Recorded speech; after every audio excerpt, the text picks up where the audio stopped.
Assalamualaikum warahmatullahi wabarakatuh. Alhamdulillah wa kafa wa usalli wa usallimu ala sayyidina Muhammadin al-Mustafa wa ala alihi wa ashabihi wa dzurriyyatihi ahli sidqi wal wafa. Asyhadu an la ilaha illallah wahdahu la syarika lahu wa asyhadu anna Muhammadan abduhu wa rasuluh. Allahumma shalli ala sayyidina Muhammad wa ala ali sayyidina Muhammad wa ala ashabihi wa ala dzurriyyatihi wa man tabi'ahum bi ihsanin ila yaumiddin. Pemirsa yang dirahmati Allah Subhanahu wa taala, para alim, para ulama, asatidz wal asatidzah, sahabat-sahabat dimanapun Anda berada.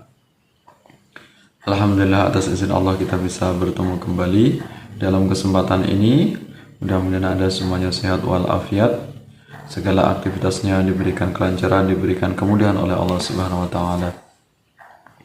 Pemirsa yang kami muliakan, pada kesempatan ini kita akan membahas tentang bagaimana syarat dan rukunnya tentang penyembelihan kurban. Ya, ini menjadi sangat penting mengenai tentang sah atau tidaknya kurban yang kita lakukan. Ini kita semuanya harus mengetahui syarat dan rukunnya.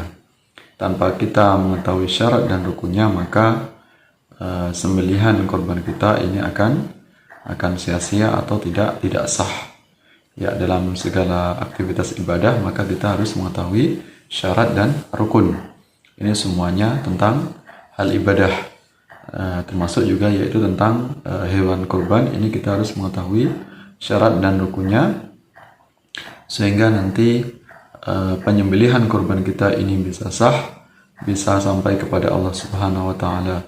Kita semuanya sudah paham tentang dalil diperintahkannya berkurban, yaitu dalam surat Al-Kautsar, "Fasholli li rabbika wanhar." Maka salatlah kamu li rabbika kepada Tuhanmu, wanhar dan berkorbanlah. Ya, ini perintah bagi orang yang sudah mampu untuk melaksanakan kurban. Ya. Nah, lantas apa saja rukun kurban yang harus kita ketahui? Yang ini adalah menentukan nanti sah atau tidaknya kurban kita. Ini ada beberapa poin tentang rukun kurban. Rukun ini berarti harus ada atau harus tersedia saat kita melaksanakan ibadah kurban. Yang pertama, ya, rukun kurban yaitu yang pertama, pekerjaan menyembelih hewan kurban. Jadi harus ada aktivitas penyembelihan hewan kurban.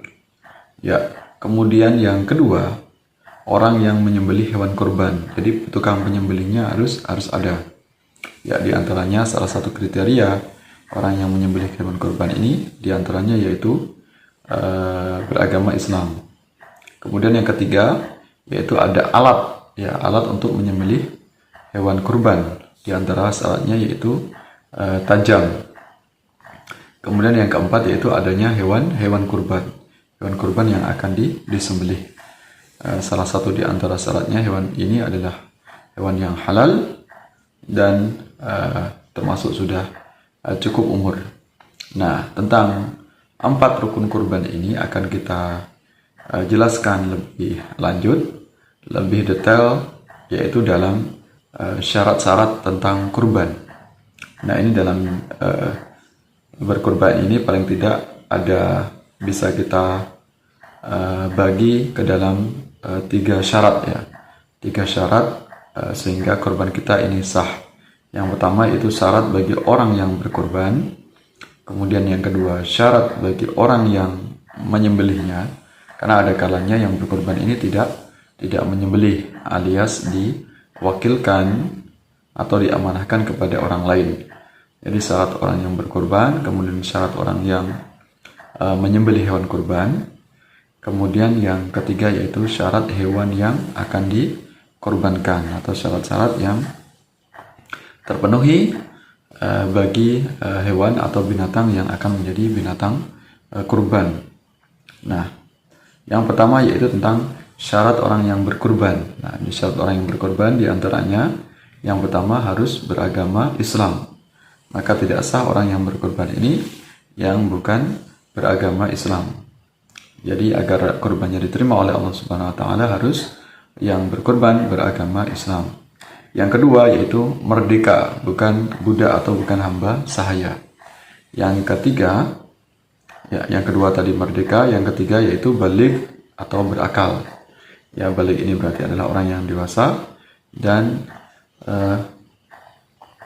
berakal, artinya dia adalah waras atau sehat jasmani dan rohani. Yang keempat yaitu mampu untuk berkorban, artinya dia tidak memaksakan untuk berkorban, memang kemampuan dia secara ekonomi untuk berkorban. Kemudian syarat orang yang menyembelih hewan kurban. Ya, syarat orang yang menyembelih hewan kurban, yang itu pertama beragama Islam, yang kedua adalah berakal sehat, artinya adalah sehat jasmani dan rohani, ya, sehat walafiat, lahir dan batin. Yang ketiga yaitu bukan orang gila atau sedang mabuk. Ya, yang keempat yaitu mumayyiz. Mumayyiz ini adalah yang dia ini bisa membedakan antara yang baik dan buruk. Ya, artinya kalau dia sudah mumayyiz walaupun belum sampai balik, maka dia jika menyembelih hewan kurban maka korbannya tetap sah. Ya. Kemudian yang ketiga yaitu tentang syarat hewan kurban. Ya, syarat hewan kurban ini apa saja yang boleh untuk dijadikan sebagai binatang kurban. Yang pertama yaitu termasuk al-an'am atau disebut dengan hewan ternak. Ya, jadi tidak semuanya hewan ini boleh disembelih untuk dijadikan sebagai hewan kurban. Di antaranya yang syaratnya yang pertama yaitu harus dalam bentuk hewan ternak yang memang ini sudah disyariatkan oleh ajaran Islam. Hewan ternak itu apa maksudnya? Yaitu unta, sapi, dan kambing atau sejenisnya. Ya. Nah, sedangkan seperti ayam, angsa, kelinci, ya ini tidak termasuk al-an'am, ya tidak termasuk binatang ternak yang ini tidak boleh untuk dijadikan hewan kurban. Yang kedua yaitu saniyah. Ya, saniyah ini maknanya adalah sudah mengalami copot salah satu giginya. Ya, salah satu giginya gigi depan. Ya, di antara 4 giginya yang bagian depan ini salah satunya ini sudah ada yang lepas, ya. Baik gigi 2 yang ada di atas maupun gigi 2 yang ada di bawah. Nah, ini. Jadi hewan yang sudah lepas salah satu giginya. Ya, kemudian yang poin ketiga, tidak ada cacat. Ya, tidak ada cacat ini maksudnya adalah tidak boleh buta, kemudian sakit parah misalnya, ini tidak boleh dijadikan sebagai hewan kurban. Atau telinganya sobek misalnya, nah ini tidak diperbolehkan. Yang keempat tidak pincang, ya tidak pincang kakinya, ini harus benar-benar dalam keadaan kakinya ini normal, ya, tidak pincang atau tidak sakit kakinya.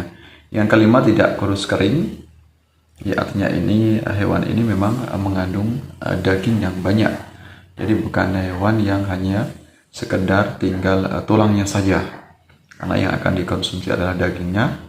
Ini sebagai bentuk kemaslahatan masyarakat dalam kegiatan penyembelihan kurban ini, maka tentu tidak sah jika hanya sekedar hewan itu hidup sedangkan tidak memiliki daging. Yang keenam yaitu tidak makan kotoran, ya, atau tidak mengkonsumsi benda yang najis. Ya, yang ketujuh yaitu cukup umurnya, cukup usia. Di antaranya unta yaitu kurang lebih 5 tahun, sapi dan kerbau ini paling tidak usianya adalah 2 tahun. Kambing yaitu sekurang-kurangnya adalah 2 tahun, dan domba yaitu sekurang-kurangnya atau minimal 1 tahun. Nah, ini beberapa syarat dan rukunnya perlu kita ketahui bagi orang yang akan melaksanakan prosesi penyembelihan hewan kurban. Nah, tentunya ini juga diperlukan alatnya, alat untuk berkurban. Ini adalah hewan yang akan dikorbankan ini alatnya harus dalam keadaan tajam, kemudian juga harus terpotong di antaranya, yaitu hulqum, saluran pernapasan, kemudian adalah mari, saluran pencernaan, kemudian pembuluh darahnya ya, bagian dua pembuluh darah di kiri kanan leher dari hewan yang akan disembelih. Nah, ini beberapa syarat dan rukun yang perlu kita ketahui selaku umat Islam jika akan melaksanakan penyembelihan kurban. Dengan mengetahui syarat dan rukunnya termasuk tata caranya, ini tentu akan mempengaruhi sah atau tidaknya hewan kurban yang akan kita sembelih. Mudah-mudahan bermanfaat, mudah-mudahan ibadah kita diterima oleh Allah Subhanahu wa taala. Hewan yang dikorbankan ini sampai ke hadirat Allah Subhanahu wa taala sebagai amal solih, sebagai bentuk taqarruban ilallah, yaitu mendekatkan diri kepada Allah Subhanahu wa taala, karena makna dari kurban adalah qarrub atau taqarrub, mendekatkan diri kepada Allah Subhanahu wa taala. Bagi saudara-saudara kita yang sudah berkorban, alhamdulillah, mudah-mudahan diberikan rezeki yang semakin lancar, semakin melimpah. Bagi yang belum, mudah-mudahan segera dimudahkan oleh Allah Subhanahu wa taala untuk bisa melaksanakan yaitu penyembelihan kurban, ya, mampu untuk berkorban. Mohon maaf atas segala hilaf, segala kekurangan. Sampai bertemu dalam kesempatan yang lain. Terima kasih atas perhatiannya. Allah muwaffiq ila muttariq. Wassalamualaikum warahmatullahi wabarakatuh.